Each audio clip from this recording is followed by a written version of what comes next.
Buenas tardes a todos, bienvenidos a la presentación del número 15 de Periférica, a este edificio tan emblemático de la Universidad de Cádiz, que es el edificio de la Bomba y Constitución 1812. Ahora, saben ustedes, desde que conmemoramos el hecho de la Constitución, el aniversario, el bicentenario, pues le renombramos a este edificio como Constitución de 1812. Es un edificio muy bonito, es un antiguo cuartel, algunos ya por aquí han estado dando un paseo y viéndolo, la mayoría de ustedes lo conocen, y es el edificio quizá más versátil de la universidad, donde hacemos muchísimas cosas, hacemos desde bailes, está Carmen por aquí, hacemos presencias literarias, hacemos conciertos, así que a todos bienvenidos y deseando verles cuantas veces quieran, porque esta es su casa, es la Universidad de Cádiz. Bueno, pues después de 15 números, lo que significa 15 años, Periférica, revista para el análisis de la cultura y el territorio, persiste en su objetivo de aportar visiones periféricas sobre el fenómeno sociocultural con el objeto de convertirse en una herramienta útil tanto para los profesionales como para los ciudadanos implicados e interesados en la cultura. Este número 15, que hoy presentamos aquí en la Universidad de Cádiz en colaboración con el proyecto Atalaya, no debemos olvidarnos que contamos con un gran aliado, la Consejería de Economía, Innovación, Ciencia y Empleo de la Junta de Andalucía, pues aporta un flamante marco en el que se envuelven a discutir, razonar, debatir asuntos y prismas en torno al hecho cultural, reforzando su perspectiva internacional a través de un número doble. Muchos de ustedes han llegado y han comentado pues, qué grueso es el libro. Bueno, pues es un número doble y tomando como base la estructura habitual de la revista siempre tiene esa estructura que son ideas, temas y experiencias. En este número 15, en estos apartados, se le suma una entrevista de Eduardo Miralles con Alfonso Martinel, que sigue al apartado de ideas, donde figura un artículo titulado Pasado sin futuro, futuro sin pasado, de Eduardo Subirats.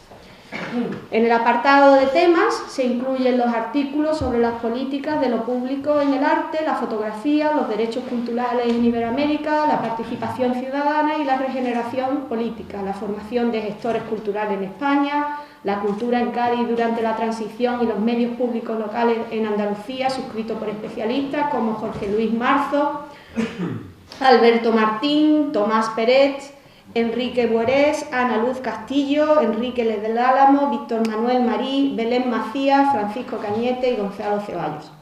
Dos extensos monográficos sobre la gestión cultural en América Latina y los derechos culturales, pues conforman una columna vertebral en la que se analizan aspectos relacionados con el pasado, el presente y sobre todo con el futuro de ambos marcos temáticos. Por su parte, el bloque Experiencia ofrece artículos sobre proyectos culturales diversos ampliados en un bloque ligado a experiencias de economía y gestión de la cultura. La sección Fuera de contexto y un anuncio que invita a indagar en el manual web de apoyo a la gestión cultural del Observatorio Cultural del Proyecto Atalaya completan el número 15, convertido en el número doble, gracias a casi 550 páginas, con el que Periférica enriquece su bagaje como centro de exposición y reflexión cultural. Bueno, pues esta presentación es además una excusa para tener en Cádiz al escritor que me acompaña, Gregorio Morán, autor de un puñado de libros fundamentales para interpretar la historia cultural y política de la España contemporánea, y el último de ellos, El cura y los mandarines, Historia no oficial del bosque de los letrados, Cultura y política en España 1962-1996. Supone un admirable ejemplo de su visión crítica y analítica del periodismo y quisiera, en nombre de todos los que están aquí, en el nombre de los cargos institucionales, darle la bienvenida a esta Universidad de Cádiz, que se sienta reconfortado, acogido y bienvenido. Gregorio Morán estará presentado por Francisco Vázquez, que como ustedes saben, o la mayoría conocen, es catedrático de Filosofía de la Universidad de Cádiz.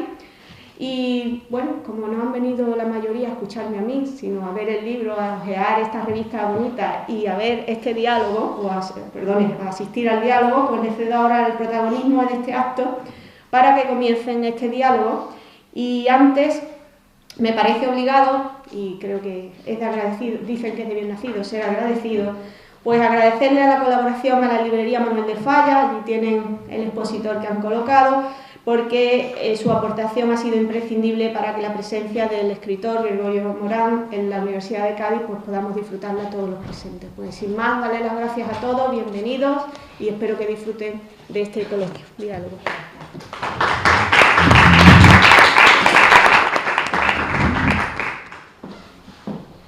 Bien, buenas tardes a todo el mundo. De entrada quería agradecer a Gregorio Morán que haya querido estar en este acto de presentación del número 15 de la revista Periférica, porque casi no hay mejor modo de presentar una revista dedicada a la cultura que hacerlo mediante un diálogo con una persona que tanto trabajo y que tanto tiempo ha dedicado a desentrañar el territorio de la cultura española y de la política española, al menos entre el periodo que va desde la Guerra Civil hasta el apogeo del Partido Socialista, podríamos decir. Tengo que decir de entrada que Gregorio Morán ha sido un elemento, y también se lo quiero agradecer, fundamental, casi yo diría un estímulo clave para el desarrollo de nuestro propio equipo de investigación. Digamos que, si no en el método, sí en el espíritu, algunos de los libros de Gregorio Morán, en concreto Miseria y Grandeza del Partido Comunista de España y El maestro en el Erial, fueron decisivos para que nosotros decidiéramos dar un cambio de marcha en la forma de escribir la historia de la filosofía en nuestro país.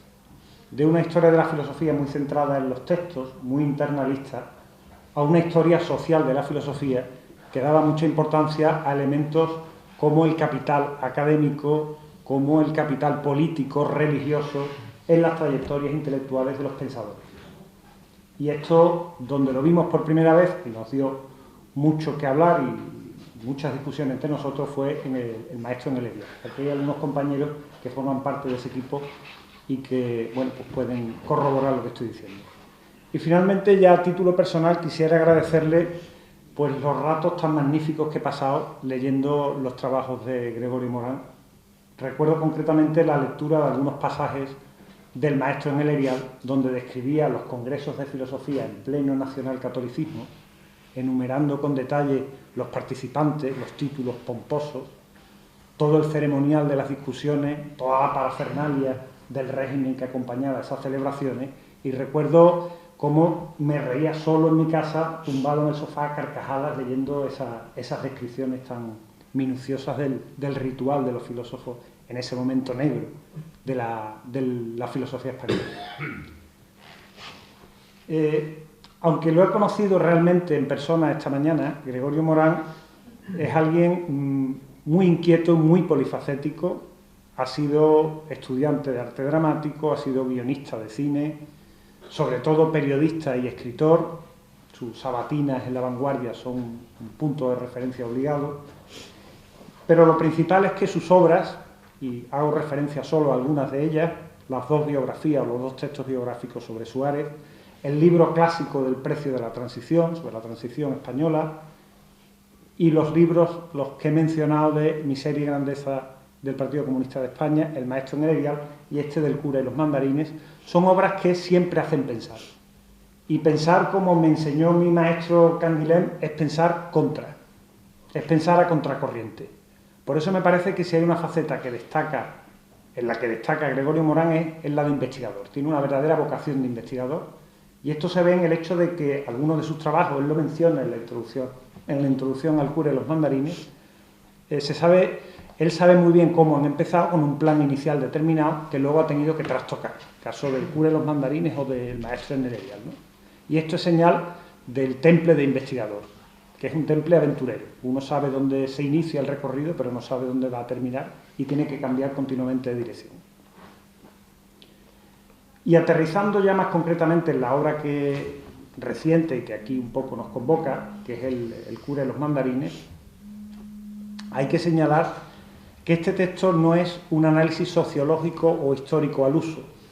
Está muy alejado de ese talante frío, helado, distanciado, de esa grisura, que es un término que a él le gusta mucho utilizar, que caracteriza a las monografías académicas sobre el mundo intelectual. Tampoco tiene nada que ver con esas panorámicas rituales que se hacen muchas veces dentro del mundo universitario, sobre la situación de la cultura y de la inteligencia española en el periodo que va desde el tardofranquismo hasta el fin del apogeo socialista. No es una especie de panorámica bien intencionada que hace reverencias a izquierda y a derecha y que tiene un tono en general de complacencia lacayuna, que se estila mucho en este país en ese tipo de presentaciones de conjunto. Lo que es en su trabajo, en un sentido fuerte, es una valoración global de la cultura en sentido amplio. Acoge no solamente la literatura, también las artes plásticas, también el pensamiento, también la filosofía. Es una valoración global de la cultura, de la intelectualidad española en ese periodo que antes he señalado, es decir, una cronología que va aproximadamente desde el año 62, que es un año umbral en su texto, hasta el comienzo del declive del Partido Socialista, hasta el año 96, es el periodo que abarca su trabajo, y es un texto que realiza aportaciones muy importantes. Desde luego, como digo, no tiene ningún tono complaciente. Al ser una valoración, coloca a cada uno en su sitio, y esto implica contrastar las posiciones de los intelectuales españoles en el universo creativo y político de la época, contrastarlas con lo que cada uno ya es post facto ha predicado acerca de su propia trayectoria. Claro, el resultado es que muchas autoestimas quedan tocadas, quedan heridas. No hace falta mencionar las peripecias de la edición del libro que él señala en la introducción, que son testimonios de esas autoestimas heridas. Pero es un libro que se asienta en una gran sabiduría. Hay un esfuerzo de información vastísimo, de una década, en una sensibilidad muy fuerte ante la injusticia, y también es muy importante esto en los textos en general que yo conozco de Gregorio Morán, con muchísimo sentido del humor. Esa combinación de ese triple temple que tienen sus libros, yo creo que le lleva también a realizar verdaderos descubrimientos como investigador. Por ejemplo, cubre lagunas que habían dejado a un lado los historiadores oficiales. Pienso, por ejemplo, es fundamental leer, además el libro, aunque tiene 800 páginas, se lee de un tirón perfectamente, pero quiero destacar, por ejemplo, el apartado que dedica en el segundo capítulo a la celebración de los 25 años de paz en el franquismo, que constituyen, esa celebración fue una especie de contraofensiva después de los ataques que el régimen había recibido en el 62, con la huelga de los mineros de Asturias, el contubernio de Múnich, etc. Destaco también el apartado que dedica a la celebración del Carlos III, las conmemoraciones de Carlos III y la Ilustración en el momento de apogeo del Partido Socialista, en el año 88, que está en la quinta parte de su libro, que también ya abarca una época muy próxima y no tocada con los historiadores, sobre todo porque implica comprometerse de una manera intensa, como él hace sin ninguna cortapisa. También el libro aporta una revalorización de autores que habían sido postergados o que al menos no habían recibido una ponderación adecuada. Pienso, por ejemplo, en Martín Santos, el capítulo que dedica a Martín Santos, autor de Tiempo de Silencio, el que dedica La gallina ciega a Max Aub, donde un poco refleja pues cómo el exilio y el mundo de los intelectuales del exilio estaba olvidado completamente dentro de la cultura del interior. Y luego el capítulo de Sacristán. Sacristán quizás no tan olvidado, porque tiene toda... Él dice que es una secta, es verdad que tiene toda una serie de seguidores fieles de Sacristán todavía hoy, en la actualidad, pero luego también rescata a algunos autores prácticamente desconocidos, que la censura en cuyo futuro creativo la censura había hecho estragos, como es el caso de Iturralde o de Manuel de la Escalera. El libro también entra decididamente a poner en entredicho una visión oficial que de la cultura del franquismo se ha dado en esa época, se ha dado la cultura del franquismo de esa época, una presentación de la cultura del franquismo que se resume en la fórmula de la oposición o la resistencia silenciosa, que es un término acuñado entre nosotros por Jordi Gracia y que Gregorio Morán en su ensayo lo que muestra es que en realidad es una coartada disfrazada de conceptos, porque sirve para lavar malas conciencias de muchos de los participantes. De hecho, de la misma manera que en su ensayo se revalorizan todos estos autores que he mencionado, también se reajusta la evaluación de otros personajes que habían sido hasta ahora sobredimensionados. Caso, por ejemplo, en primer lugar, evidentemente, del duque de Alba o del cura Aguirre, que es como un poco el buque insignia que atraviesa todo el libro. Pero él muestra muy bien que en realidad, aunque sus compañeros de generación mandarines denunciaron esa deriva arribista del duque de Alba, en realidad era una manera de reprimir su propio pasado. Denunciando así al duque de Alba, reprimían o ponían en evidencia su propia conciencia de culpa. Es el caso también, todavía quizás yo creo que más clamoroso que el de Aguirre, el caso de Laín, el caso de la mendacidad y de la doblez de Laín, o en fin, el caso de Castilla del Pino y en otra medida del mismísimo Aranguren, que va a ser en la época en que el país se convierte, como él dice, en el intelectual orgánico colectivo de la transición, se convierte en el gran personaje. Dicho esto, me gustaría, para ya comenzar el diálogo y no hablar tanto acerca del libro y de su autor, pues ofrecer algunas pistas posibles de discusión, por si él quiere retomarlas o si quieren retomar aquí para luego participar los demás en el debate. La primera tiene que ver con la siguiente. Una de las tesis fuertes del libro es que en la intelectualidad española se produce una deriva conservadora e institucional después de una época, los años 60, de entusiasmo más o menos ingenuo y radical.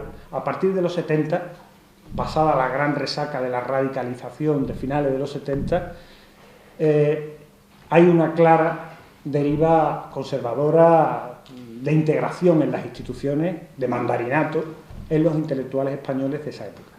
Entonces, la primera pregunta sería: ¿hasta qué punto ese fenómeno de quiebra del intelectual crítico es un fenómeno puramente español o se sitúa en un contexto europeo más amplio? Porque, por ejemplo, autores como Perry Anderson, en El viejo y nuevo continente, hablan de la quiebra del intelectual crítico como un fenómeno europeo, quizás no con la misma cronología que en el caso español, pero sí aproximadamente. Desde luego es claro en el caso francés, que es la cuna del intelectual crítico y universal, pues toda la pérdida o todo el desgaste del intelectual del 68 en Francia, que en cierto modo es paralelo al proceso que él describe en el caso español. Una segunda pista de posible debate o de posible discusión tiene que ver con lo siguiente.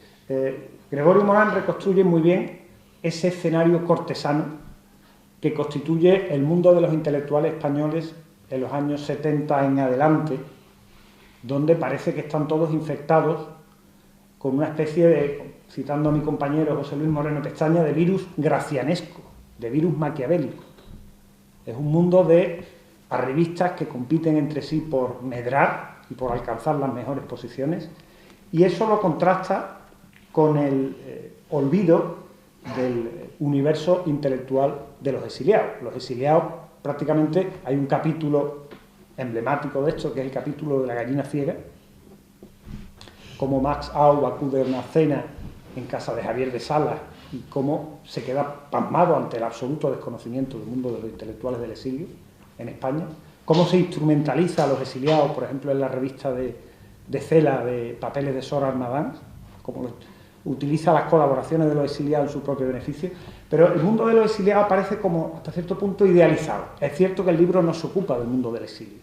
Entonces, ¿hasta qué punto también en el mundo del exilio, en menor medida, pero sobre todo donde había un conglomerado de intelectuales exiliados importantes, caso de México, que llega incluso a institucionalizarse en el Colegio de México, no hay también arribismo y no hay mandarinato, aunque quizás no es el asunto del libro, pero el efecto de ese contraste es que el mundo de los intelectuales del exilio aparece como idealizado frente a ese mundo tan mendaz de los intelectuales españoles. Y finalmente la última cuestión, casi de orden metodológico, que me interesa especialmente, es que, como antes he comentado, el texto, el ensayo de Gregorio Morán contrasta por su frescura, por su agilidad, con ese tono plomizo de los ensayos o de las monografías académicas en sociología o en historia sobre los intelectuales. Sin embargo, su trabajo recurre bastante a los trabajos académicos. Entonces, la pregunta sería, ¿hasta qué punto, más allá de las rivalidades o de las visiones maniqueas, es posible una colaboración, y en qué términos se puede plantear, entre el ensayo más mundano, como el que representa El cura y los mandarines, de Gregorio Morán, y los trabajos de corte académico, de corte más universitario? Si eso es posible, si es completamente incompatible, en fin, ¿qué relaciones puede haber? Y con esto ya termino mi intervención. Muchas gracias. Ya dejo a Gregorio la palabra y luego para que entremos en discusión. ¿Qué botón hay que tocar? Aquí, Este. No, creo que debe ser el otro. El otro. Bueno, en primer lugar, buenas tardes. Y empiezo por el capítulo de los agradecimientos. En primer lugar, evidentemente, a la vicerrectora por su presentación, la invitación, el lugar.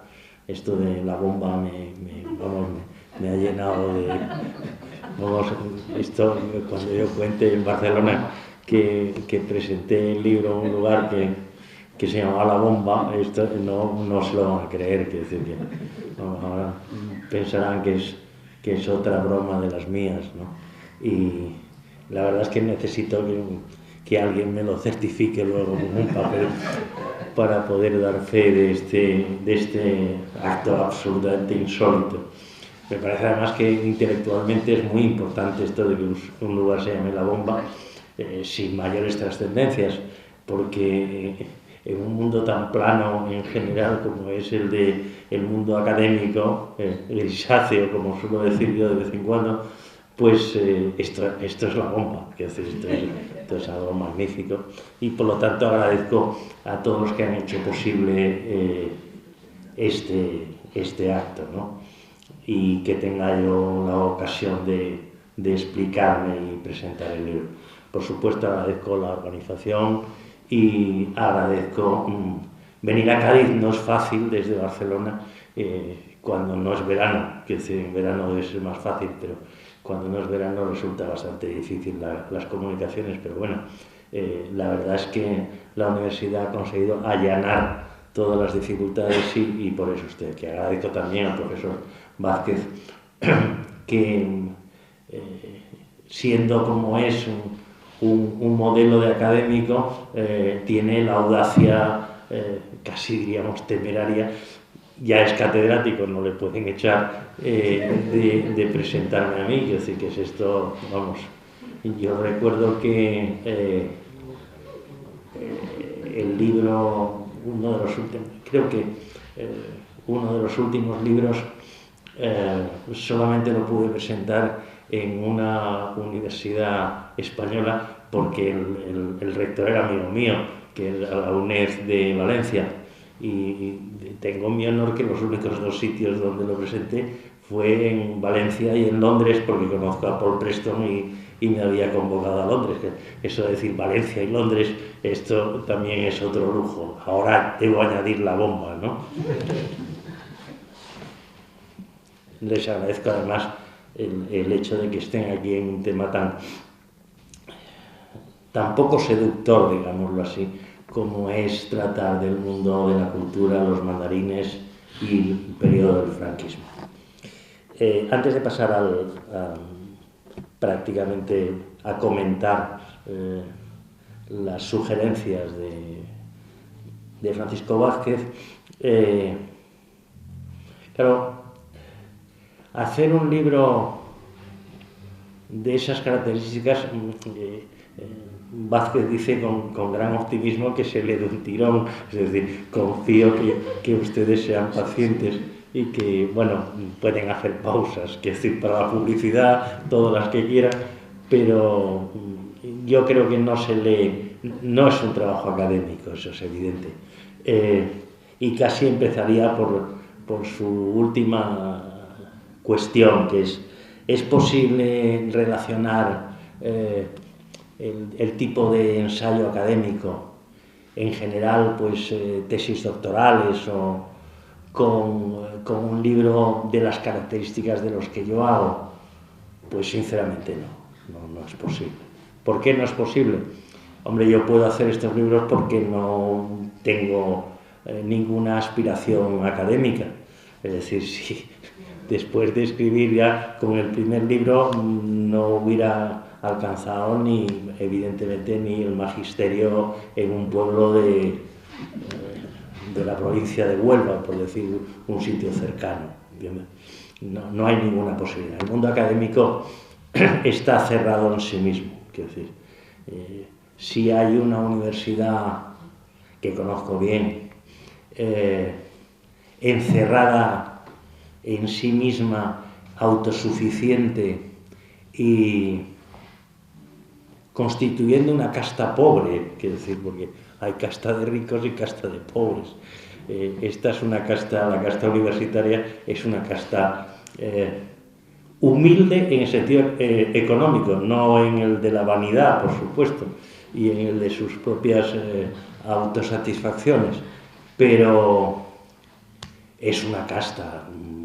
Cualquiera que intente meter el dedo o criticarlo, es decir, el día que se plantee una reforma del cuerpo de catedráticos, eso será peor que el mundo de los jueces y los magistrados, o parecido.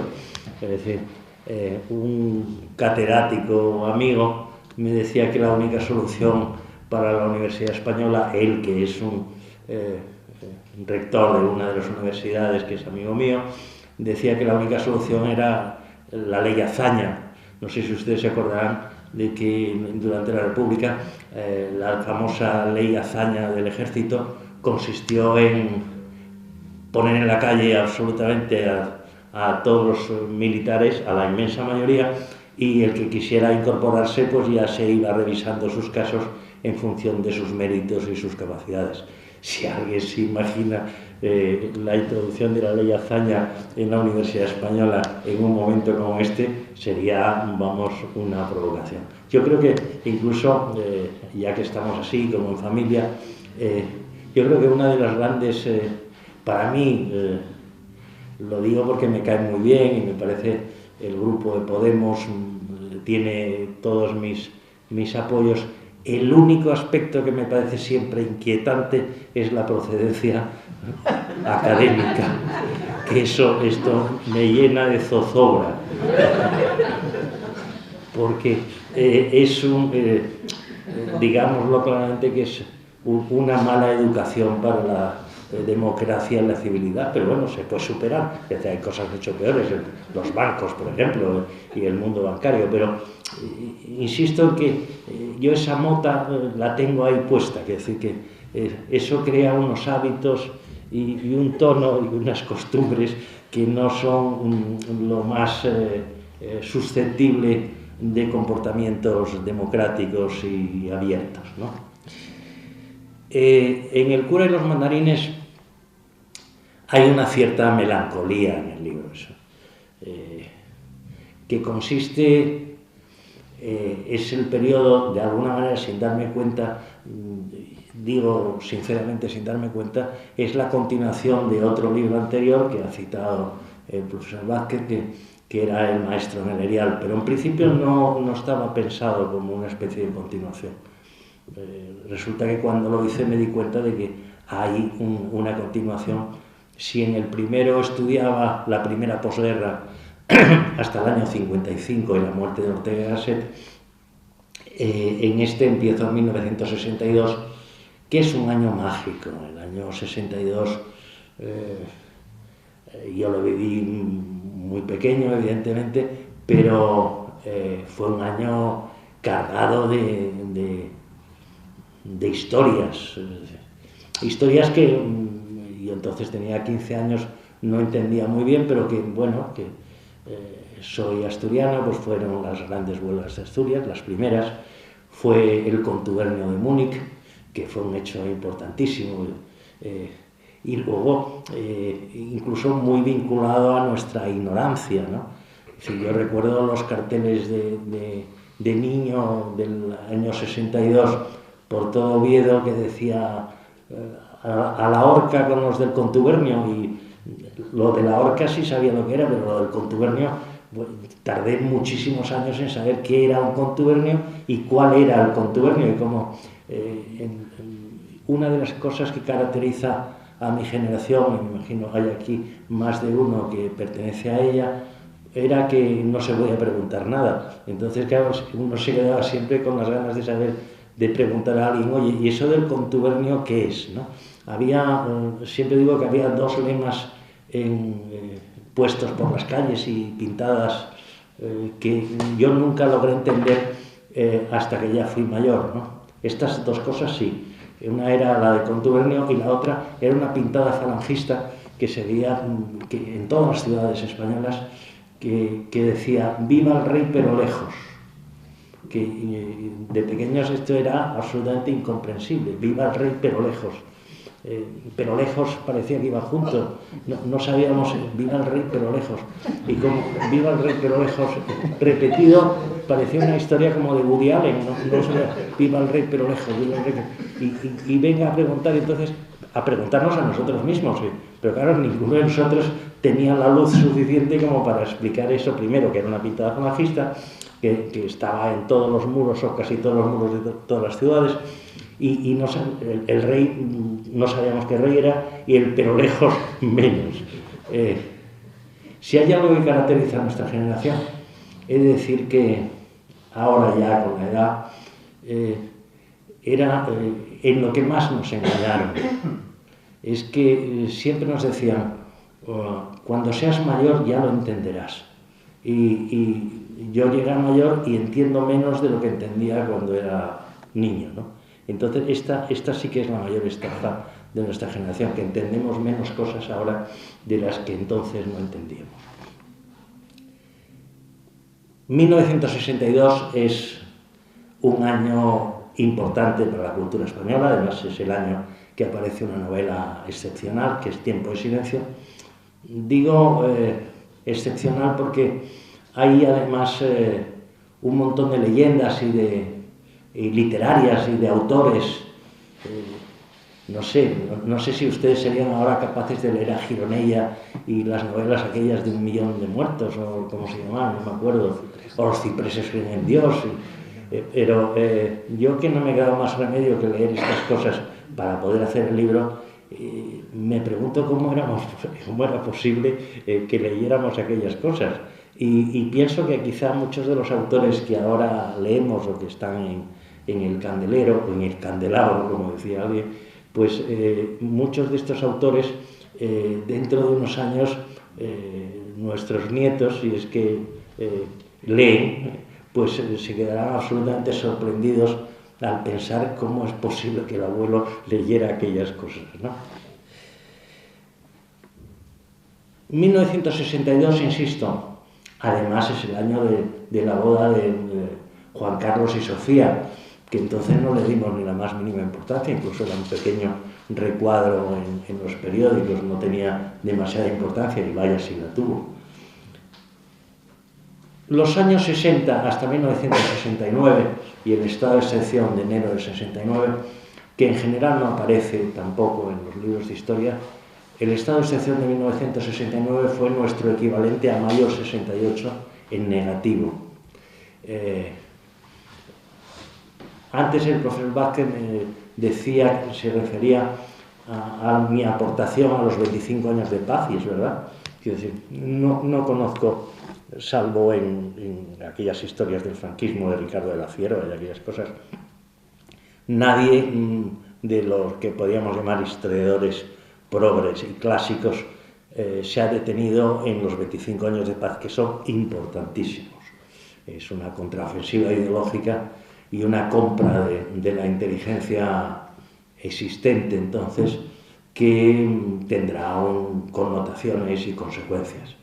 Hasta 1969, aquel estado de excepción que lo generó el asesinato de un estudiante, Enrique Ruano, en Madrid,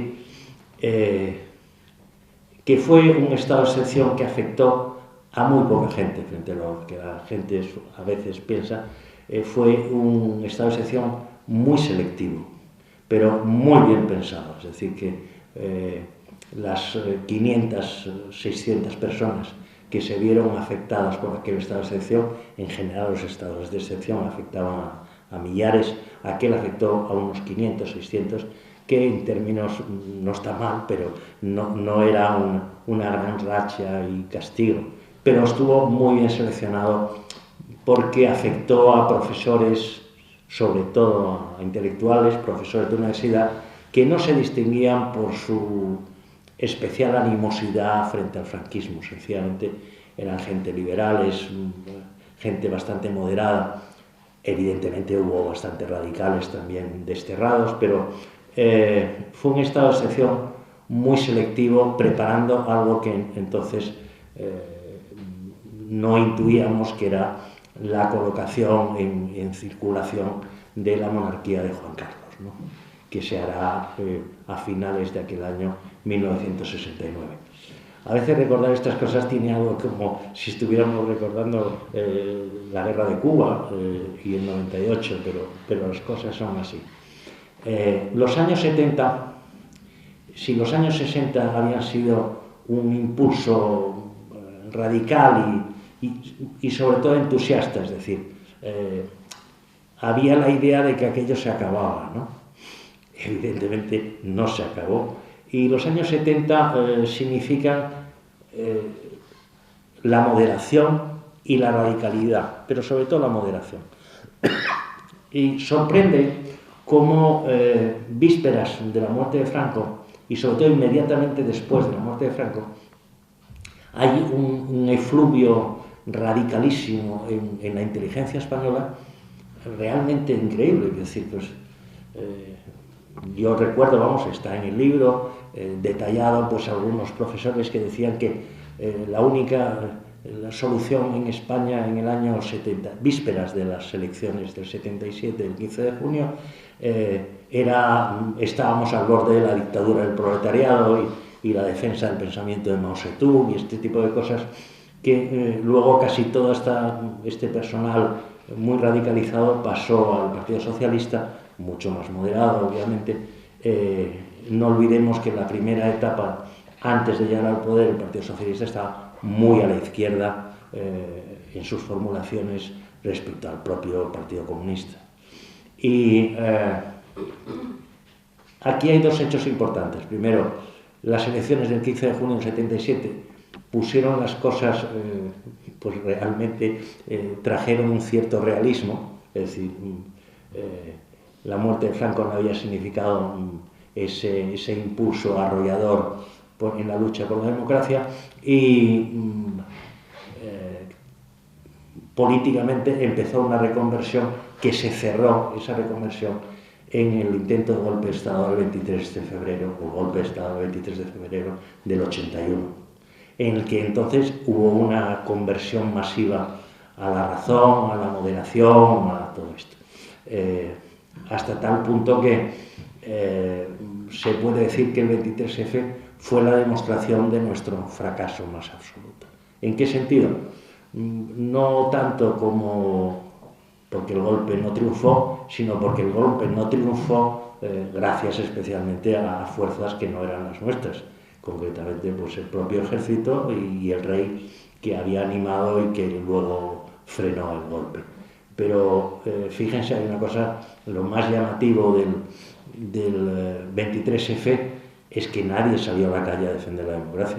Es decir, y esto sí que es un hecho, es decir, que esa democracia del 15 de junio del 77 tenía un punto flojo, muy flojo.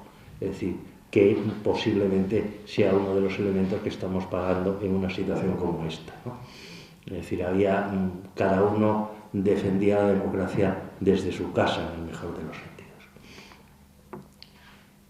Llega el Partido Socialista. En los años 80, la victoria arrolladora de octubre del 82 en el campo de la inteligencia. Si en los años 70 la transición termina con la victoria del Partido Socialista en octubre del 82 y empieza evidentemente con la muerte de Franco, en el terreno de la inteligencia y de la cultura no hubo una transición, no se puede comparar, no van en paralelo la transición política y la transición cultural. La transición cultural había empezado muchísimo antes. La transición política, evidentemente, no empieza hasta que no muere el caudillo, ¿no? Pero en la cultural sí, había un proceso que venía ya de lejos. Ahora bien, el Partido Socialista fue muy importante en el terreno de la cultura, por un simple hecho, y con esto paso a responder las preguntas y luego, si les parece, pues abrimos un diálogo sobre las cosas que les pueden interesar. El Partido Socialista es la primera vez en la historia de España que un partido mima, entre comillas, a la inteligencia. Esto es algo inexistente en la historia de España. En general, se señala a Carlos III como un defensor de la Ilustración. Carlos III, como sabe cualquiera que haya estudiado en serio esa época, era analfabeto y lo único que sabía era cazar y rezar. Ninguna otra actividad se le conoce de tipo intelectual.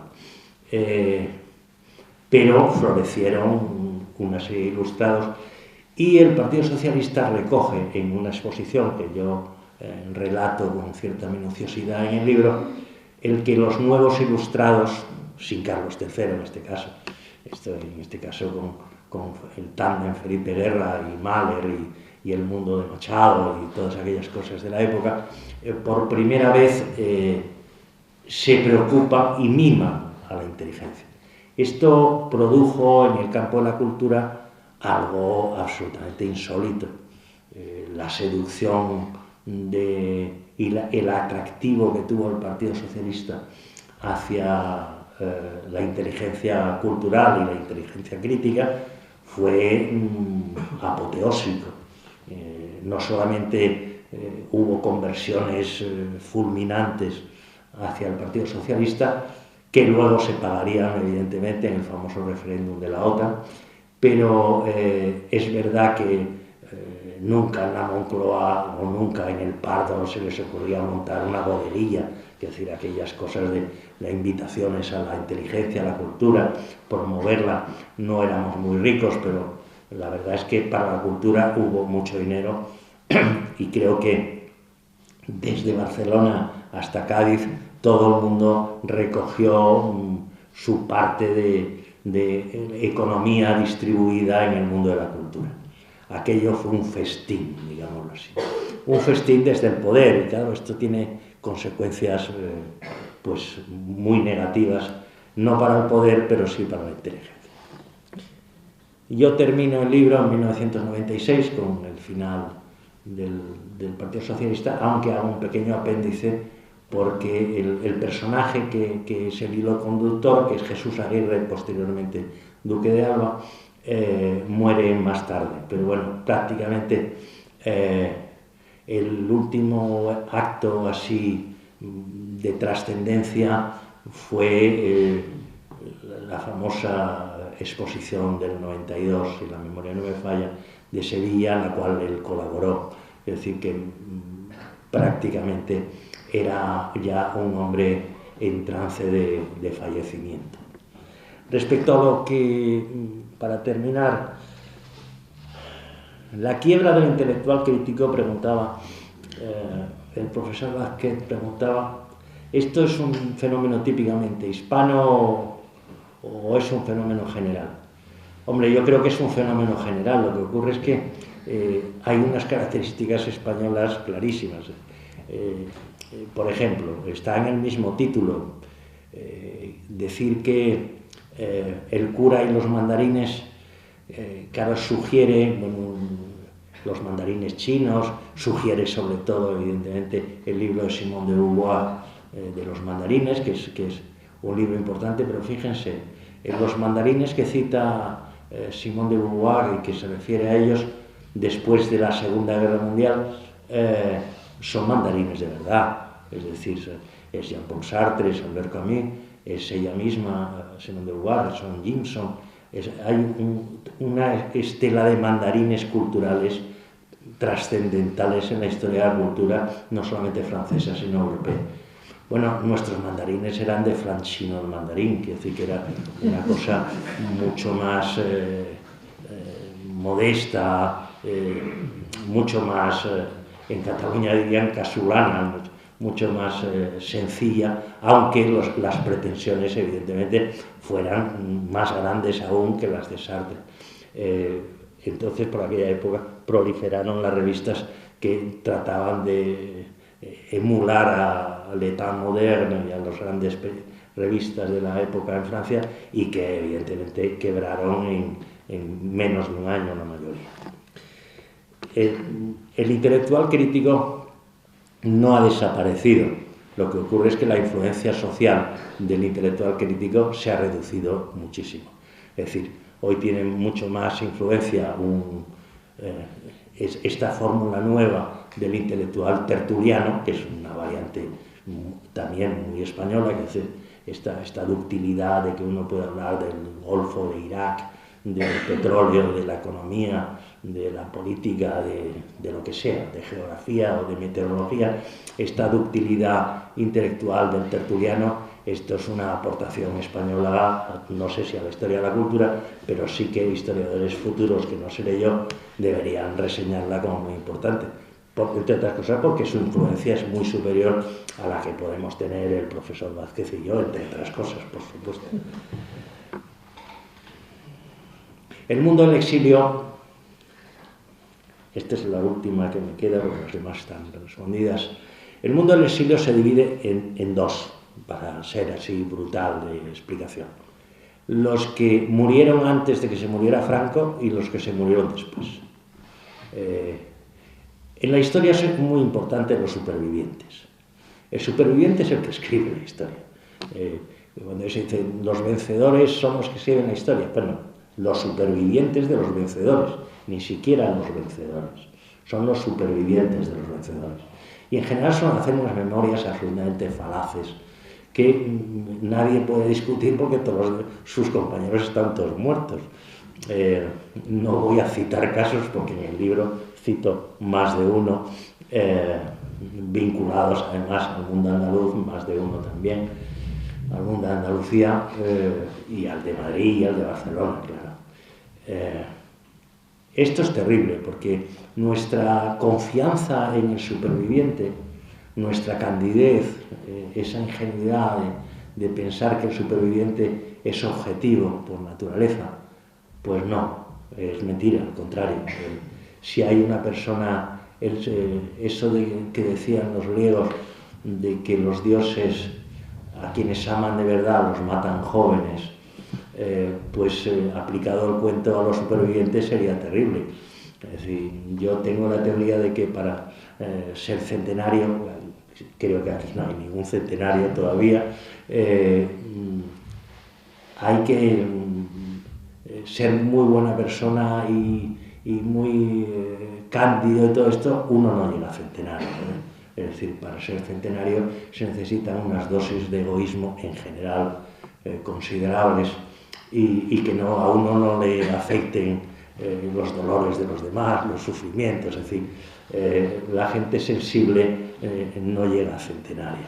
Entonces, esto aplicado en el caso de los supervivientes es demoledor porque, claro, esas memorias que se han escrito desde la de Laín Entralo del año 76 hasta las más recientes, exigen una revisión, sobre todo por parte de aquellos que de alguna manera éramos misdundis, camareros, digámoslo así, en aquellas épocas, pero que los camareros son muy importantes porque los camareros escuchan las conversaciones y ven el comportamiento de la gente y tal. Yo en este sentido pues, empecé muy joven en la pelea política en un partido clandestino, entonces esas cosas pues marcan el oído, quiere decir que uno va escuchando y oyendo y registrando. Y entonces claro, cuando luego uno lee las memorias y recuerda aquellos momentos en los que uno servía de camarero, pues dice, hombre, esto no fue así. Pero claro, es muy difícil, como un camarero se enfrenta al dueño de la cafetería. Esto es muy complicado. Entonces, esto es uno de los aspectos más complicados y yo creo más audaces y casi temerarios del libro. Por lo tanto, yo les animo, aunque no sea tan fácil a lo mejor como el profesor Vázquez dice que se le puede leer de un tirón, ojalá, pero yo creo que tiene una lectura fácil. Es la negación de lo académico, debo decirlo, en el sentido, como no tiene que pasar por unas oposiciones ni por una serie de personajes afectados en el libro, así que si yo intentara, insisto, unas oposiciones, es que sería, no sé en qué gremio podría incluirme, pero por supuesto en el de las letras hispánicas o la filosofía, de seguro que no. Por lo tanto, bueno, esto es lo que hay, este es un libro, les animo a leerlo y les animo sobre todo a discutir sobre él porque es una aportación sobre los ángulos negros o oscuros o la cantidad de agujeros negros que hay en nuestra cultura, que está llena de agujeros negros. Incluso el propio franquismo, nosotros creíamos que sabíamos más o menos y cada vez me convenzo más de la cantidad de agujeros negros que hay en la propia historia del franquismo. Les agradezco mucho su presencia y estoy aquí dispuesto a responder a lo que me pregunten. Gracias.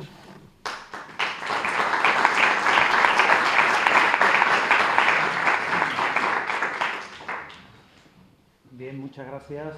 Vamos a abrir ahora un turno de intervenciones por si alguien quiere hacer alguna observación o pedir alguna aclaración o lo que sea. Sí. A mí no me cabe duda y siempre me he admirado que usted iba para actor. Un conocido común me dijo hace mucho tiempo que usted había pertenecido a un grupo mítico Dice usted bien, sí. de teatro. Le informaron muy bien. Por eso, me parece que esa componente, y ahora la hemos podido comprobar todos los que le hemos escuchado, es importante. Y mi pregunta iría es importante, digamos, para su manera de su alocución, ¿no? ¿Eso es positivo o negativo? Lo digo como algo positivo, yo soy actor. Porque en el mundo académico y en la iglesia ya sabe usted que no estaba muy bien considerado de ser actor. Pero me parece que es fundamental en su trayectoria. ¿Se considera un periodista de investigación? Ya no tengo la edad, es decir, no tengo la edad.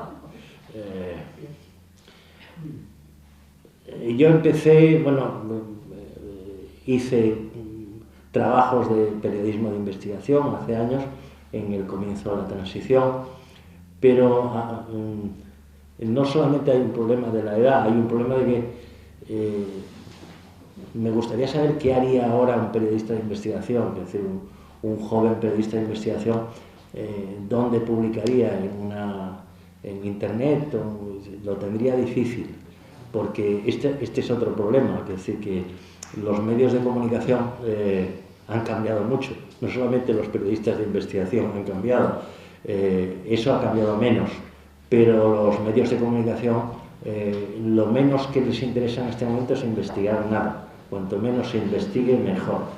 Fíjese si esto será así, que la gente no se da cuenta de que nuestros periódicos, desde una fecha muy determinada, todos los nombres de todos los acusados, gángster, mafiosos, estafadores y tal, van en siglas. Es decir, es J.M.P.M.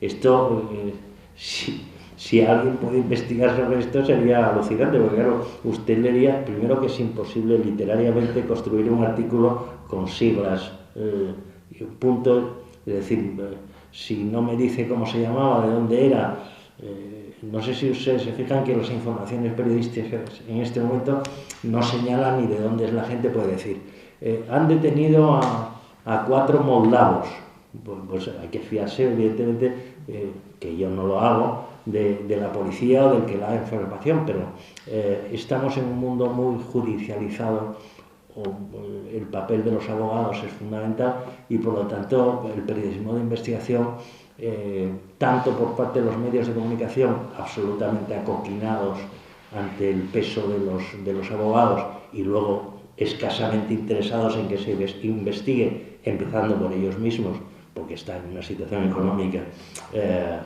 digámoslo, subsidiaria, pues eso es muy difícil de mantener en este momento un periodismo medianamente, el periodismo de investigación. No se olvide que hay una ley que no hay ninguna posibilidad de cambiar, al menos de momento, porque ningún partido tiene el más mínimo interés. La ley de defensa del honor del mafioso, del honor del que sea, pero en general del mafioso, que contrata excelentes abogados. Les recuerdo que esta ley, cosa que en general se olvida, la creó el gobierno de Leopoldo Calvo Sotelo para que los periodistas no pudieran referirse a los militares que habían hecho el golpe del 23F, y cuando los juzgaron, por lo tanto, tenían que tener en cuenta que tenían la espada de Damocles de esa ley encima de su cabeza. Esa ley, desde entonces, creada para ese juicio del 23F, ha durado hasta hoy, y entonces lo que ya no son militares, ni es todo el mundo, y entonces, pues bueno, periodismo de investigación, le insisto, ni tengo la edad ni hay posibilidades, y además ya creo que los periódicos no necesitan en este momento, o no quieren. Y yo creo que el público tampoco protesta demasiado, porque esto tendría que llenarse de cartas de protesta, como pueden detener en Marbella a 16 estafadores que se llaman J.A.M. Es decir, no, esto realmente es una irregularidad que no existe en ningún país del mundo, insisto. No hay ningún país que exista esto. En todo caso, usted ha estado cerca de tener que publicar este libro en una web. Casi, lo digo por... No sé, lo que hubiera hecho, no tengo ni idea, pero es verdad que he estado a punto de no poder publicar libros. ¿Sí? Le quería preguntar, Gregorio, si usted piensa que el grupo Planeta y el universo Lara, ahora de luto, ¿es un producto del festín socialista de los años 80? No, el Grupo Planeta es un producto empresarial, yo creo que magníficamente llevado, y que empieza en el franquismo, es decir, la acumulación primitiva de capital, para utilizar los términos clásicos, nace como una cosa tan obvia como la venta de enciclopedias. Ahí nace un emporio económico. Y luego, evidentemente, jugar con la suerte, jugar con el talento y montar una gran empresa. Una empresa que evidentemente tiene sus intereses y que, por lo tanto, intereses legítimos como empresa. Yo ahí no tengo más que atenerme al principio magníficamente interpretado por Marlon Brando en El Padrino, cuando Vito Corleone dice aquella de no hay nada personal, es simplemente una cuestión de negocio.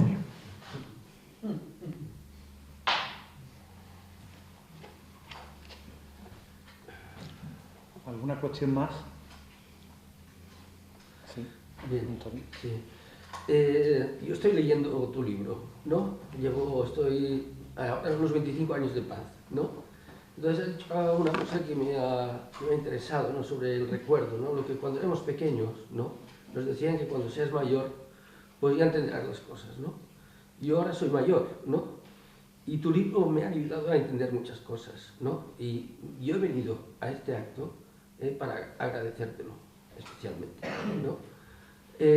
Yo en el 62 tenía 11 años, vivía en Manresa, una ciudad gris, más gris que los académicos que tú retratas, ¿no? Conozco muy bien Manresa. Bien, pues yo vivía en Manresa, ¿no?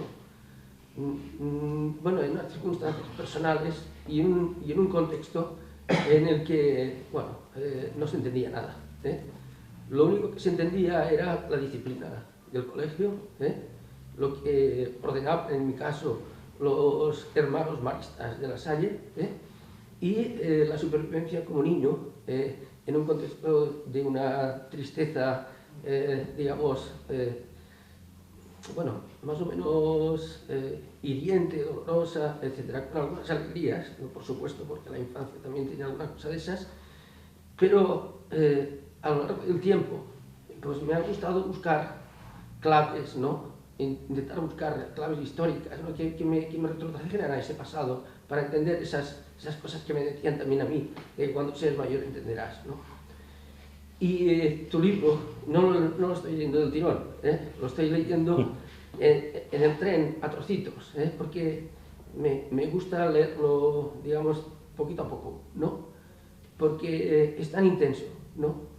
Y tiene un relato que yo no he encontrado en los grises académicos. No estoy hablando por Paco, que es de lo que no lo catalogo dentro de los grises, ¿no? Y, no sé, estoy pendiente, estoy todos los días en el recorrido que hago en tren desde Cádiz a Santa María, que es los ratitos libres que tengo, apasionado. Por internet, que salió, que me parece que salieron una serie de se pudo comprar por internet cuando publicó Planeta, después, o eso leí, después yo lo compré en papel y me lo leí todo lo rápido que pude porque disfruté muchísimo con el libro. Pero yo creo que en el libro realmente hay una cosa que no se señala, pero no porque se señale por desconocimiento, sino que es una conclusión a la que yo he llegado después de haberlo leído. Y es que, a ver, muchos de los intelectuales que se radicalizaron en los años 60 o en los finales de los 50 son en realidad muy jóvenes y vienen de familias falangistas. Cuando empieza la democracia y cuando por los años 80 y 90 les llega la madurez. Y es lógico que viniendo de ese tipo de familias y desde luego abandonando la juventud, pues se convirtieran en personas conservadoras, volvieran un poquito a su nido. Y yo creo que no solo un fenómeno español, sino que es un fenómeno que se produjo en Francia con el 68, o las personas que se manifestaron en Berkeley, que estaban en la izquierda americana. Y por otra parte, me gustaría hacerle otra pregunta, da una visión muy negativa de Castilla del Pino. En el libro se da una visión muy, muy negativa. Y me gustaría preguntarle por qué. Y no es que yo sea un defensor de Castilla del Pino ni nada, sino simplemente pues, por curiosidad. Y por último me gustaría preguntarle si está escribiendo algún otro libro. Porque... Bueno, respecto a la primera pregunta, yo no creo que el condicionamiento no lo creo, usted puede pensar eso, pero vamos, yo no lo creo que el hecho de que las familias fueran de procedencia falangista, que en muchos casos no es así. Bueno, yo creo que ahí hay escasa diferencia entre los que procedían de familias falangistas o de familias represaliadas en general, porque casi todos en España tenemos la familia dividida, es decir, que había una parte de la familia que había perdido y otra parte de la familia que había ganado, y algunos habían perdido todos y otros habían ganado todos, pero es más infrecuente. En general, por las características terribles de los 3 años de guerra, las familias estaban muy divididas, ¿no? Y yo creo que la involución, por llamarlo así, de una parte de la inteligencia, claro, el argumento que usted dice es peligroso de aplicar, porque es el argumento de los abuelos, esto de decir, bueno, cuando seas mayor te harás conservador, que es, bueno, pues no lo sé, yo me he hecho mayor y la verdad es que no lo detecto demasiado, pero puede ser, no sé, cuando uno se hace mayor se hace más cauto, se hace más, evidentemente tiene menos complejos y más desvergüenza, valga la expresión, más cautela en otras cosas. Pero yo creo que en el caso de los intelectuales ahí hay que contar una cosa que es muy importante, como en casi todo, que son los intereses. Es decir, que los intereses de la inteligencia española en los años 60 a los intereses de la inteligencia española, de la intelectualidad española en los años 80 son muy diferentes. Aunque sean los mismos personajes, los intereses son diferentes. no solamente porque se han hecho mayores, sino porque sus intereses directos han descubierto que pueden hacer cosas y que pueden institucionalizarse, que esto es muy importante. Es decir, esta institucionalización es algo inédito en nuestra historia. Es decir, porque el franquismo tenía un trato hacia la inteligencia absolutamente desdeñoso y despreciable. Pero el cultivo ya en el periodo del PSOE, incluso que continuó con el Partido Popular de otra manera, pero continuó, pues esto no es lo mismo aspirar a una cosa que te la concedan, es diferente, ¿no? Y respecto a lo de Castilla del Pino, yo creo que éramos amigos, es decir, yo le conozco bien. Yo creo que he tratado de explicarlo en el libro, los límites en los cuales se movía. Es decir, que, claro, es obvio que sus memorias en muchos aspectos siguen este contramodelo que criticaba yo antes, es decir, que hay historias que son radicalmente falsas. Y el mundo de los psiquiatras es más complejo aún, es una tipificación del mundo de la inteligencia más complicada. Es decir, que cuando un psiquiatra miente, para ser exacto, no miente como un filósofo, miente de otra manera. Es decir, evidentemente tiene una experiencia, un bagaje y lo hace. Yo no creo que, yo soy bastante, creo que sí, duro con Carlos Castilla del Pino, porque fue un hombre que tuvo una influencia y ejerció una influencia importante, en muchos aspectos positiva, pero que en sus memorias dice, evidentemente se convierte en un personaje que no es él, que está haciendo un papel de superhombre que no corresponde al periodo a los que le conocimos y sabemos cómo era la historia. Entonces ahí volvemos al caso del superviviente, ¿no? Es decir, yo las páginas que dedica en sus memorias a ensañarse, por decirlo así, con gran habilidad, como lo haría un psiquiatra inteligente, de Luis Martín Santos, otro psiquiatra, otro tan retorcido como él, evidentemente, o más, a mí me parece realmente con un grado de obscenidad, porque no se puede decir eso, porque me consta que no es verdad. Entonces, yo lo único que le puedo decir es que hemos sido amigos. Evidentemente su institucionalización y la entrada en la Real Academia me pareció un ejercicio innecesario, y a él sí que él consideraba que era una cosa trascendental en su vida. Y no quiero ensañarme más, pero sencillamente cuando dijo aquella frase de que las oposiciones, la derrota en sus oposiciones a cátedra había sido más importante que el suicidio de sus hijos, pues hombre, eso no es... un psiquiatra sabe que hasta los lapsus tienen un significado.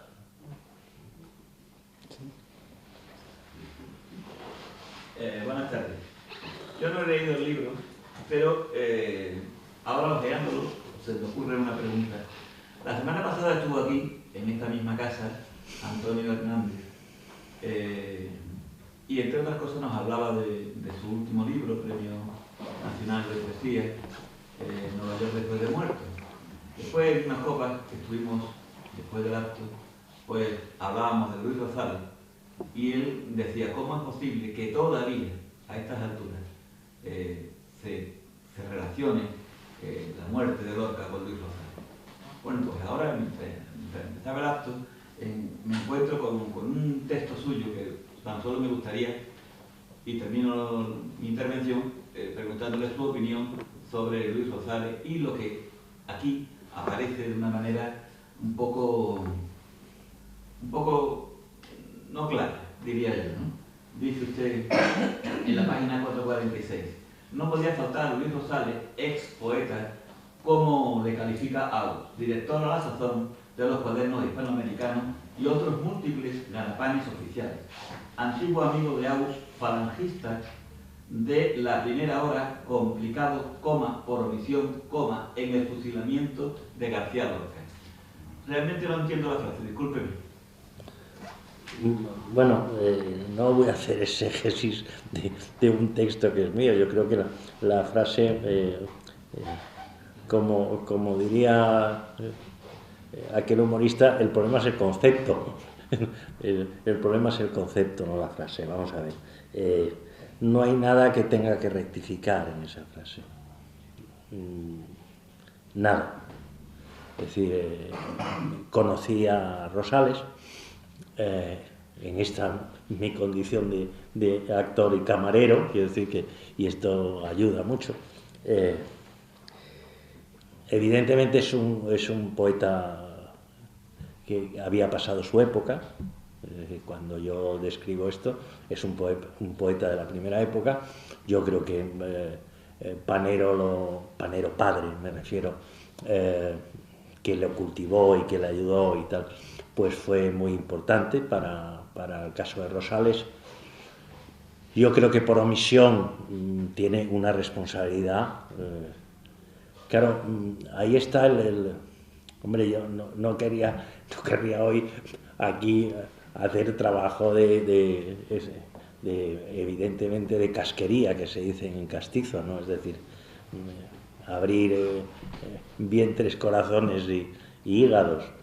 Pero claro, el grupo de cuadernos hispanoamericanos en el cual estaba Félix Grande, Hernández, dirigidos por Rosales, que les acunaba a todos económicamente, pues en el sentido de que era el ganapán de muchos de ellos, legítimo por otra parte, que se faltaría más.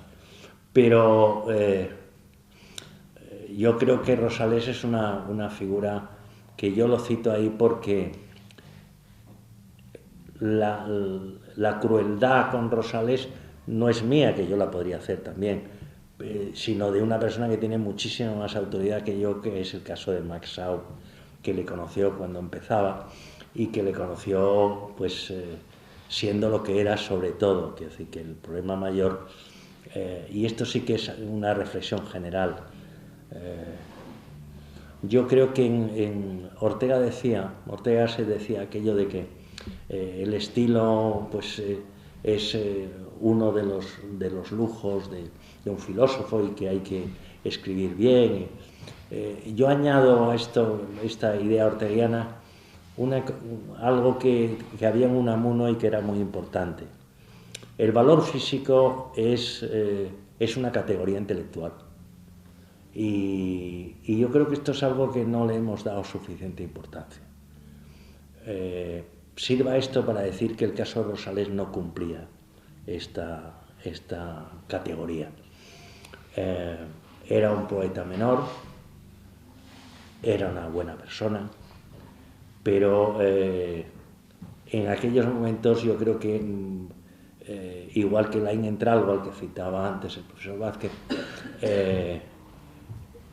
ese rasgo de la ausencia absoluta de valor llevaba en ocasiones a la indignidad. Creo que haber respondido. A ver, Jorge.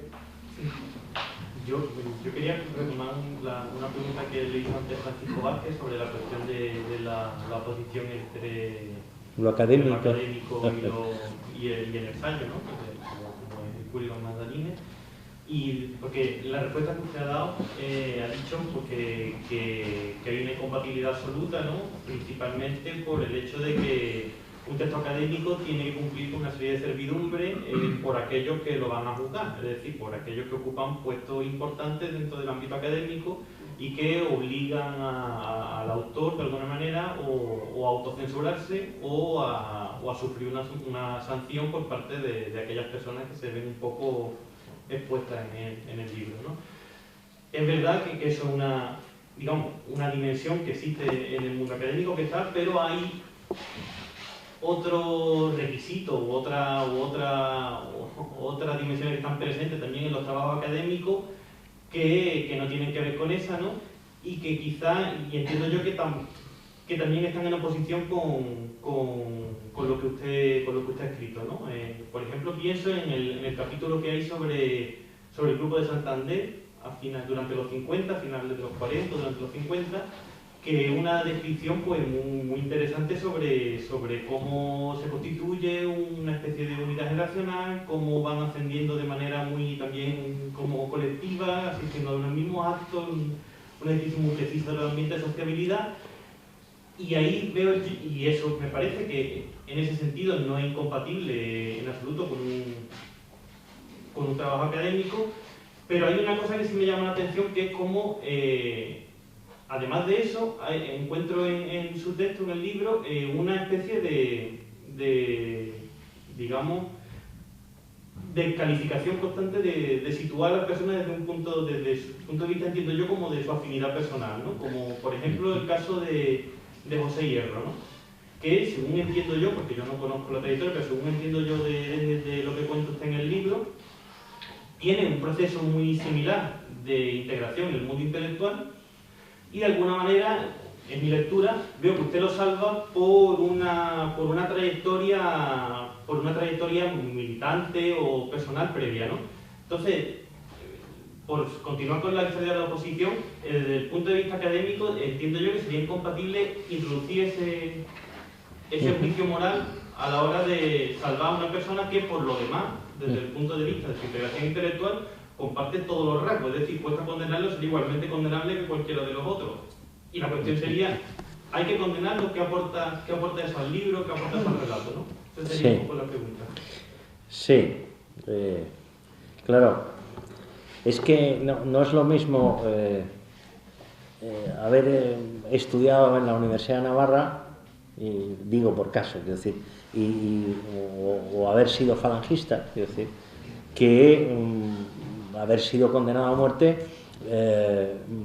Esto condiciona la vida de una persona, quiero decir que esto es un rasgo, no es un rasgo biográfico que merezca una nota a pie de página. Es decir, es un hecho que condiciona su vida y que además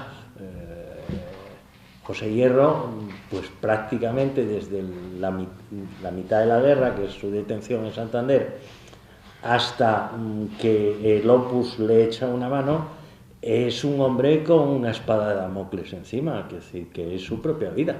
Es decir, eso hay que ser consciente de lo que eso significa. Es decir, y cuando digo su propia vida, significa que tiene que abandonar Santander e ir a vivir primero a Valencia, porque salir a la calle puede significar un paseo.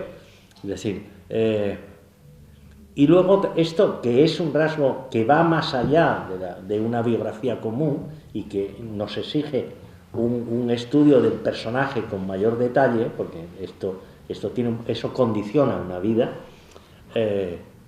es que Pepe Hierro es un gran poeta. Es decir, si además de esto añadimos este otro elemento, incluso en los momentos de vida más vinculada al Opus Dei, por decirlo así, no porque estuviera en el Opus Dei, sino porque Pérez Enviz y el grupo del Opus detectó en él un hombre que podía ayudarles en muchas cosas y le dio trabajo, algo tan obvio como esto, es decir, le hizo crítico de arte, etcétera, etcétera. Pero incluso en estos momentos, en esos momentos que podríamos decir de complicidad, sigue siendo un gran poeta. Entonces, claro, es decir, recogiendo su pregunta sobre Rosales, es algo que a Rosales no le ocurrió nunca, ni cuando era falangista ni cuando dejó de serlo. Es decir, y esto no es una apreciación personal, es una apreciación, podríamos decir que a lo mejor es que yo no valoro lo suficiente como valora Hernández o Félix Grande la poesía de Rosales, pues puede decirlo, pero hombre, no hay color, aunque eran amigos por otra parte, pero no hay color. Pero es importante el elemento humano. Y yo le pregunto ahora, volviendo o reflexiono sobre su pregunta, es que el elemento humano en unas oposiciones académicas me imagino que se lo come usted con patatas. Es decir, porque lo primero que le van a decir es, pero bueno, ¿esto qué es? ¿Un juicio objetivo? Es decir, ¿en qué está basado? Bueno, está basado en que pasó cárcel y que hizo unos poemas muy buenos. Pero bueno, esto, es decir, por ejemplo, esta obsesión típicamente hispana, de tradición neoscolástica, por las notas a pie de página, que es una exigencia típicamente hispana, es decir, los anglosajones, sobre todo en Gran Bretaña, se puede hacer un ensayo o se puede hacer lo que hacía Lytton Strachey en historia, se puede hacer sin nota a pie de página, es decir, personajes victorianos, o aquel libro precioso de historia de Inglaterra, no tiene ni una maldita nota a pie de página y es un clásico de la historia británica. Esto aquí sería imposible, es decir, esto no se ha hecho desde... ¿Por qué? Porque el mundo académico se echaría encima, es decir, vamos a ver, le puedo decir, salvo casos honrosísimos como el amigo y profesor Vázquez, mi libro no figura, ninguno de mis libros figura en ninguna de las tesis como bibliografía, es decir, ninguno, vamos, es decir, puedo decir que incluso sea malo, bueno, regular, es decir, sobre el PC desde 1939 no hay otra cosa, es decir, no hay estudios parciales, pero no hay otra cosa, es decir, que o lo metes o te fuerzas a sacarlo. Bueno, pues no figura, lo cual me importa un comino, es decir, no tengo ninguna... ¿Por qué? Y se lo puedo decir porque hay algún caso que conozco de... Alguno lo ha metido y le han obligado a sacarlo, es decir, porque no reúne las condiciones académicas. Y le podría decir nombres en privado, obviamente porque no quiero estropear la carrera de ningún futuro catedrático. Pero es verdad, es decir que... Pero en este sentido podemos coexistir sin ningún problema. Es decir, yo creo que lo que decía antes el profesor Vázquez tiene razón, quiero decir que para mí son fundamentales una serie de trabajos académicos, el suyo sin ir más lejos, quiero decir que trabajos de concepción académica, aunque el suyo no sea un modelo de la concepción académica clásica y que sus problemas le habrá generado y le generará en el futuro. Pero podemos coexistir perfectamente. Pero ¿qué ocurre? Claro que es que de una tesis doctoral, pues se lo digo clara y rotundamente, es decir, pues yo puedo utilizar 3 páginas, pero tiene 400. Pero si no tiene las 400 no cumplirá las normas de... Es decir, hay, por ejemplo, sobre las relaciones entre los intelectuales y la CIA, concretamente, hay un libro que yo no incluyo en las referencias que he hecho por una joven profesora en Barcelona, de procedencia polaca, que yo no lo incluyo en mis referencias iniciales del libro este El cura y los mandarines. ¿Por qué? Es que es un libro tan absolutamente académico, es decir, que se hace imposible, es decir, ya hay otros libros hechos con mayor frescura y, claro, si son tan, no grises, sino plomizos, se hace muy difícil el trabajo con esos textos. Entonces, aquí hay una tradición neoscolástica según la cual escribir bien es malo. Y esto se explicó con el caso de Ortega y Gasset. Es decir, hubo toda una campaña contra Ortega y Gasset porque escribía bien. Es que es una cosa impresionante. Es decir, esto existió una campaña, como hay un filósofo que escribe bien, es un tipo que había la tradición escolástica, significa que evidentemente, no sé, de ahí el sueño del problema de la autenticidad y Heidegger, ¿no? Es decir, esto, aunque la gente no lo entienda, es lo que se debe hacer, ¿no?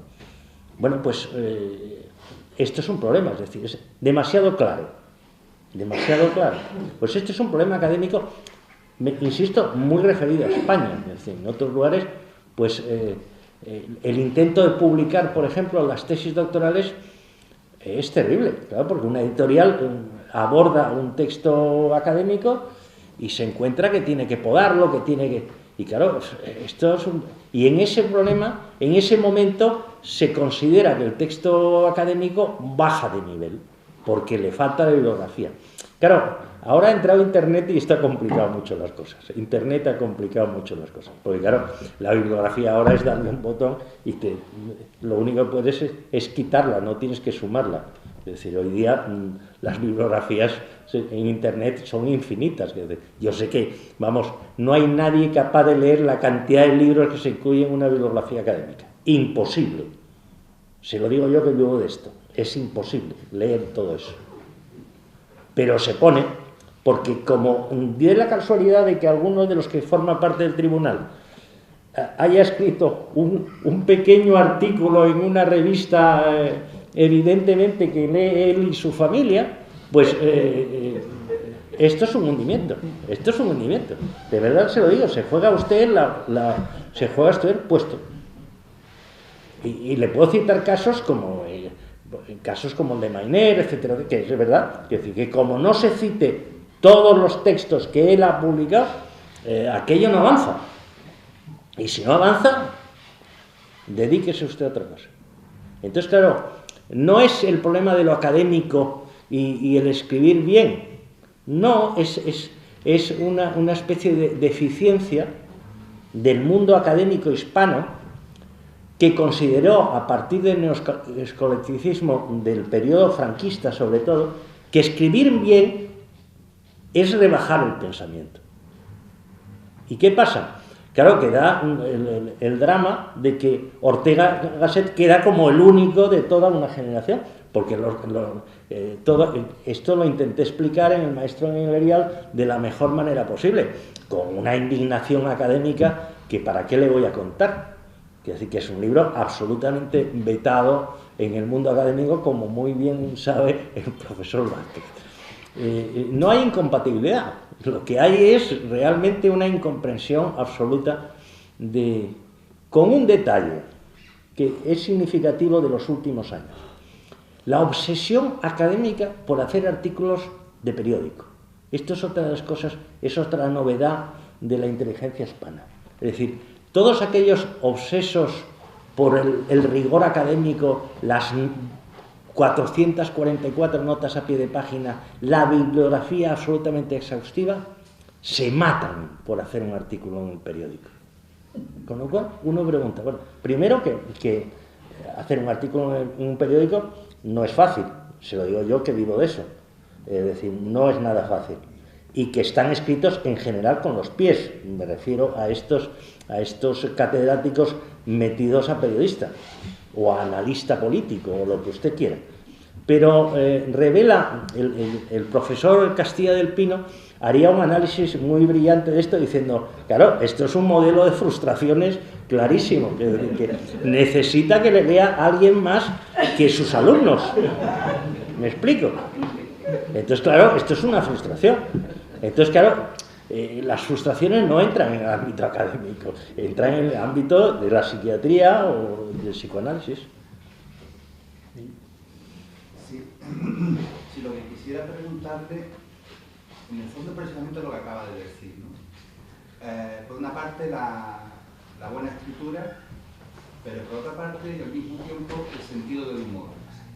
El papel del sentido del humor que va unido... Eso está prohibido por la ley. Es decir, sentido del humor en académico, es que yo me imagino, perdone que le interrumpa, pero es que me imagino, vamos, no he escuchado tropecientas sesiones de oposiciones como espectador. Y vamos, como alguien... Fíjese, le añado una cosa. Yo he sido juzgado varias veces, siempre evidentemente, por razones de periodismo.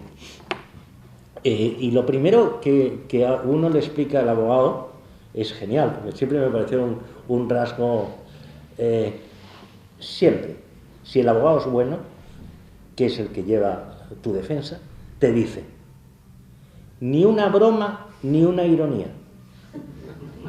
Punto. Siga así.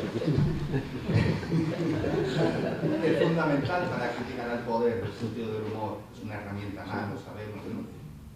Yo cuando he leído su libro, El cura Mandarine, lo he apreciado.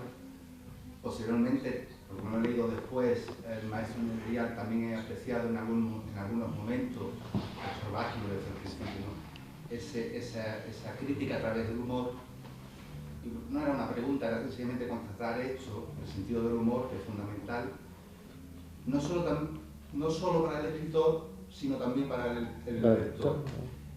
¿En qué sentido? En muchos capítulos de esos dos libros, en muchos párrafos, la sensación de desesperación que el lector puede encontrar es alta. Y a veces ese sentido del humor, de alguna manera, pues también protege al lector de ese páramo, ¿no? No solamente está le recuerdo, si usted está en el campo de la filosofía... no, el campo del mundo medieval, historia medieval. Le recuerdo, fíjese, es significativo, en la historia de la filosofía, que yo sepa, solamente hay un libro dedicado a la risa, que es el que hizo Bergson. No hay ningún otro libro. Y esto es significativo, es decir, que hay en toda la historia de la filosofía sobre la risa y por lo tanto sobre el humor está esto, es decir, el mundo académico es como hacer chistes en la iglesia. Oiga, mire, es que hay cosas, es decir, los rituales impiden hacer, porque aquí todo el mundo, evidentemente, todo el mundo es Charlie Hebdo, pero como se haga determinadas bromas, hasta ahí no pasa. ¿Entiende?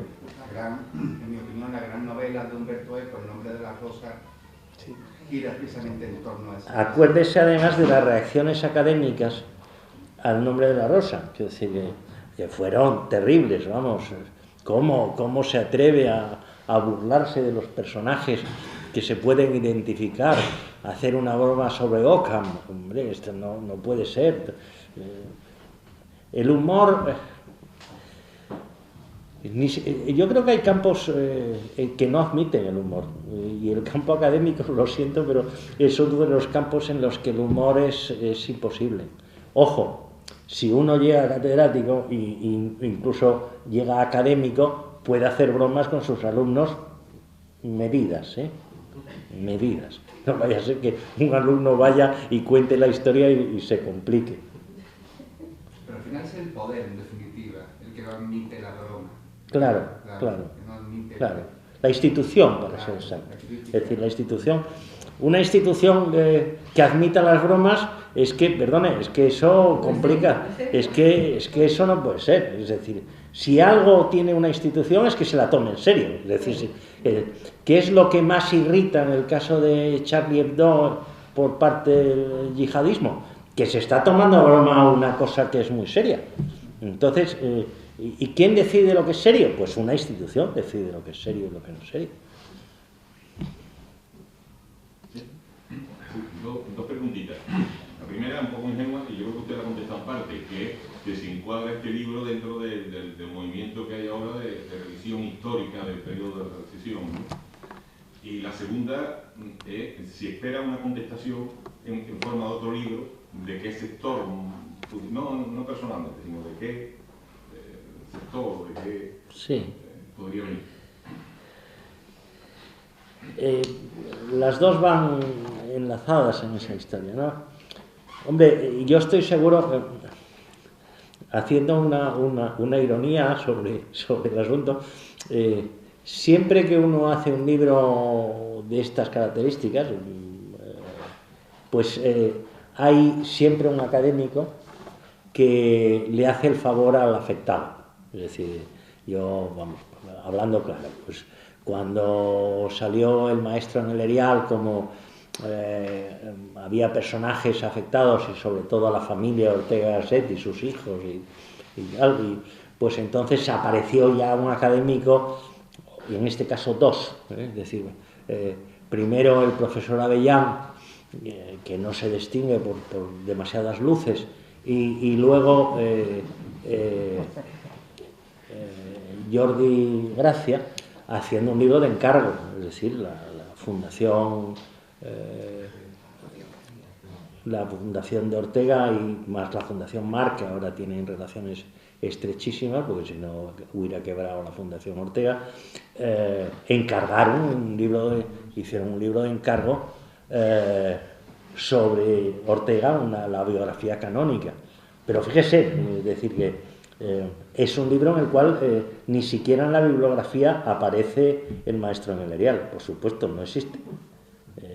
Lo cual es legítimo, pero siempre aparece alguien que le hace... No los favores se pagan, eso es verdad. Pero saldrá, quiero decir, esto no es un problema ni que me inquiete, ni que me preocupe, pero las vacunas del mundo académico existen, vaya si existen, quiero decir, clarísimas. Y entonces se vacunan de esta manera, quiero decir. Además, produce una autosatisfacción, pues encontrar un libro. Ortega había alguna biografía menor, pero no existía ninguna biografía canónica.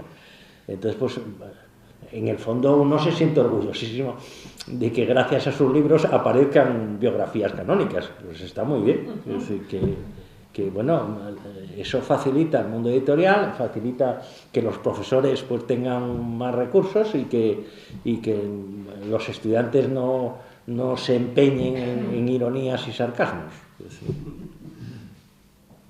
Sí, Carmen.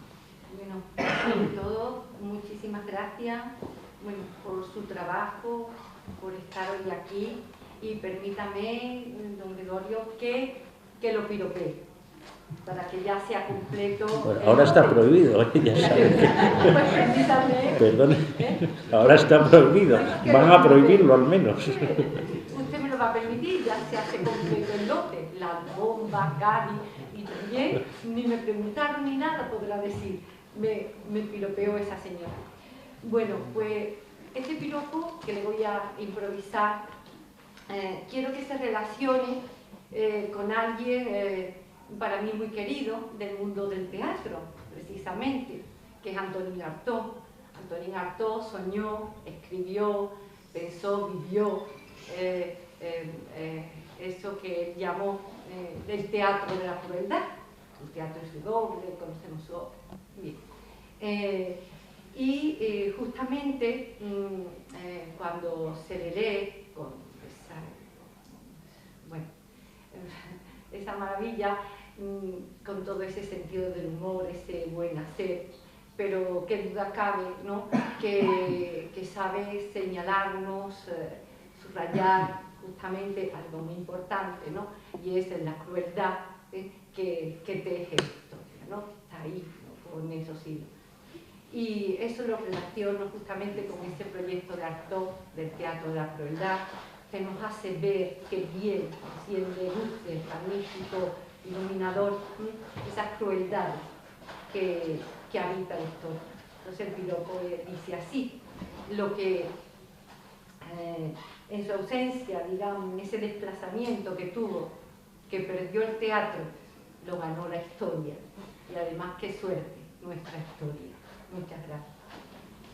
No, gracias a usted, no tengo absolutamente nada que decir. Vamos, tiene amnistía absoluta. Por supuesto, si hay algún problema legal, vamos, yo estoy dispuesto a sentarme una vez más en el banquillo sin ningún problema, lleno de orgullo y satisfacción. Bien, muchas gracias. Vamos a dejarlo aquí. Muchas gracias por su asistencia y por su interés. Y por su paciencia, que han estado hasta el final.